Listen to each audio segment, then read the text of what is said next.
ప్రియమైన వాళ్ళరా, ప్రభువైన యేసుక్రీస్తు నామములో ఈ యొక్క ఉదయకాల సమయాన మీ అందరికీ నా హృదయపూర్వక వందనాలు తెలుపుకుంటున్నాను. ఈ రోజంతా కూడా మీరు చేయబడిన విషయాల్లో దేవుని హస్తం మీకు తోడై ఉండి మీకు జయాన్ని కలుగుజేయునుగాక. మార్కు సువార్త 5వ అధ్యాయము 34వ వచనంలో మనం ఇలా చదువుతున్నాము. నీ బాధ నివారణ, నీ వేదన నివారణ అయి నీకు స్వస్థత కలుగునుగాక అనేటువంటి మాటను మనం చదువుతున్నాం.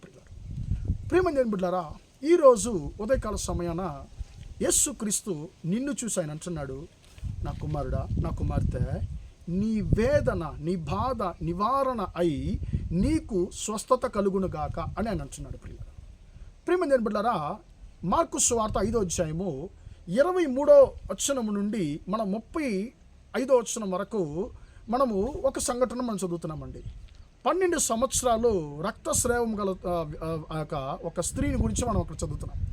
ఆమె ఆ యొక్క చెప్పలేని బలహీనత వలన ఆమె పీడించబడి దాదాపు 12 సంవత్సరాలు ఆమె తన బాధకు, వేదనకు, బలహీనతకు ఆమె అనేక వైద్యాలు చేస్తుంది. అనేక వైద్యులను, రకరకాల వైద్యులను ఆమె కలిసి ఆమె తన యొక్క వేదన నుంచి విడుదల పొందుకోవడానికి ఆమె ప్రయత్నాలు చేస్తూ ఉంది.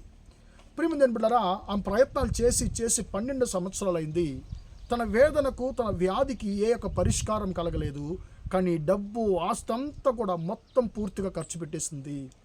ఇప్పుడు వైద్యం చేసుకోవడానికి డబ్బు లేదు, ధనం లేదు, ఏం లేదు. ఇప్పుడు అన్నిటిని కోల్పోయినటువంటి సందర్భంలో తనను ఆదుకునేటువంటి వాడు ఎవడు, తనకు సహాయం చేయగల వారు ఎవరని చెప్పి ఆలోచించినప్పుడు ఆమెకి గుర్తొచ్చింది ఎవరంటే యేసుక్రీస్తు. ప్రియమైన దేవుని బిడ్డలారా, ఈరోజు అనేకులు డబ్బున్నంత వరకు యేసుని వెతకరండి. ఎప్పుడు యేసు జ్ఞాపకం వస్తారంటే అంతా ఖర్చు అయిపోయి, అంతా అయిపోయిన తర్వాత చేతులు ఏం లేదు అని రోడ్ల మీద నిలబడినప్పుడు మాత్రమే యేసయ్య చాలామంది జ్ఞాపకం వస్తాడు. ప్రియమైన దేవుని బిడ్డలారా, అలాగనే ఈ పరిస్థితి కూడా ఉంది. ఇప్పుడు ఉచితంగా ఎవరైనా స్వస్థత ఇస్తారా, ఉచితంగా ఎవరైనా వైద్యం చేస్తారంటే ఎవరు చేయరు.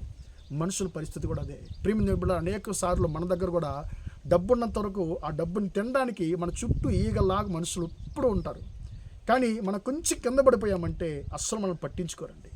ప్రియమైన దేవుని బిడ్డలారా, అలాంటి పరిస్థితులు ఈమె వేదనకు పరిష్కారం కలగలేదు. అప్పుడు యేసయ్య గురించి వినపడుతుంది. యేసయ్యని ఎప్పుడో ఎలాగైనా పోయి యేసయ్య దగ్గర మాట్లాడాలన్నా కూడా యేసయ్య చుట్టూ వేల కొలది మనుషులు ఆయన వెంబడిస్తూ ఉంటారు. అప్పుడు యేసయ్యని కలుసుకోలేము. ఏం చేయాలి? ఒక్కటే పరిష్కారం ఉంది. ఏంటి? ఆయన నన్ను చూడలేడు, నేను ఆయన చూడలేను. అప్పుడు ఏం చేయాలి? నేను ఎలాగన్నా వెళ్ళి ఆయన వస్త్రాలు నేను ముట్టుకోవాలని చెప్పి ఆమె నిర్ణయం చేసుకునింది.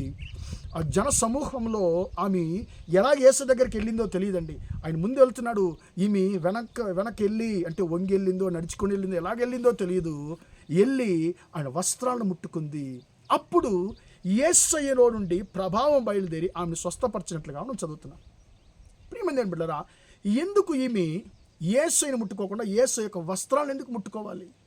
ఆ వస్త్రం నుంచి ఎలా ప్రభావం బయలుదేరింది అని మనము ఆలోచించండి. ప్రియమైన బిడ్డలారా, వస్త్రాలు ఎందుకు ముట్టుకోవాలంటే సంఖ్యాకాండము 15వ అధ్యాయంలో 38, 39 వచనాల్లో మనం ఒక సంఘటన చదువుతున్నామండి. దేవుడైన యెహోవా ఇశ్రాయేలుకు ఆజ్ఞాపిస్తున్నాడు, మీరు మీ యొక్క వస్త్రముల యొక్క అంచులలో కుచ్చులు మీరు కలుగు చేసుకోవాలి. ఆ కుచ్చులు మీరు చూసినప్పుడు నా యొక్క మాటలు, నా యొక్క వాక్యము మీకు జ్ఞాపకం వస్తుంది అని చెప్పి దేవుడైన యెహోవా వారికి మీ యొక్క వస్త్రం యొక్క అంచులలో కుచ్చులు మీరు కలుగజేయాలని చెప్పి అన్నారండి. ప్రియమైన ఆ కుచ్చులు చూసినప్పుడు వారికి ఏది జ్ఞాపకం వస్తుందంటే దేవుని యొక్క వాక్యము జ్ఞాపకం వస్తుంది. ప్రియమైన బిడ్డలారా, అప్పుడు ఈమె ఎందుకు యేసయ్య వస్త్రాలు పట్టుకునిందంటే, అయ్యా, నేను నీ వాక్యం అనేటువంటి వస్త్రాన్ని నేను పట్టుకుంటున్నాను, నీ వాక్యాన్ని నేను పట్టుకుంటున్నాను, నీ వాక్యం మీద ఆధారపడుతున్నాను, నీ మాటల మీద ఆధారపడుతున్నాను. లోక సంబంధమైన మనుషుల యొక్క మాటల మీద ఆధారపడి నేను సమస్తాన్ని కోల్పోయాను. ఇప్పుడు నీ మాటల మీద నేను ఆధారపడుతున్నాను. నా దగ్గర ఏం లేదు. ఇప్పుడు నా చేతిలో నా ముందుండేంత నీ మాటలు మాత్రమే. నీ మాటలు నేను పట్టుకుంటున్నానయ్యా అని చెప్పి ఆయన మాటలు, ఆయన వాక్యం అనేటువంటి వస్త్రాన్ని ఆమె పట్టుకుంది. ప్రియమైన బిడ్డలారా, ఎప్పుడైతే ఆమె దేవుని యొక్క మాటల మీద ఆధారపడిందో, దేవుని యొక్క వాక్యాన్ని పట్టుకునిందో, అప్పుడు ఆమె యొక్క వేదనంతా కూడా ఒక క్షణములో, ప్రియమైన దేవుని బిడ్డలారా, అది మాయమైపోయినట్లు మనం చూస్తున్నాం. 12 సంవత్సరాలు ఆమెని బాధ పెడుతున్నటువంటి బలహీనత ఒక క్షణములో తొలగిపోయినట్లుగా మనం చూస్తున్నాము. యేసయ్య నుండి ప్రభావం బయలుదేరింది, ఆమెను స్వస్థపరిచింది. ప్రియమైన దేవుని బిడ్డలారా, కారణం ఏంటంటే ఆమె వాక్యాన్ని పట్టుకుంది. దేవుని యొక్క మాటల మీద ఆమె ఆధారపడింది.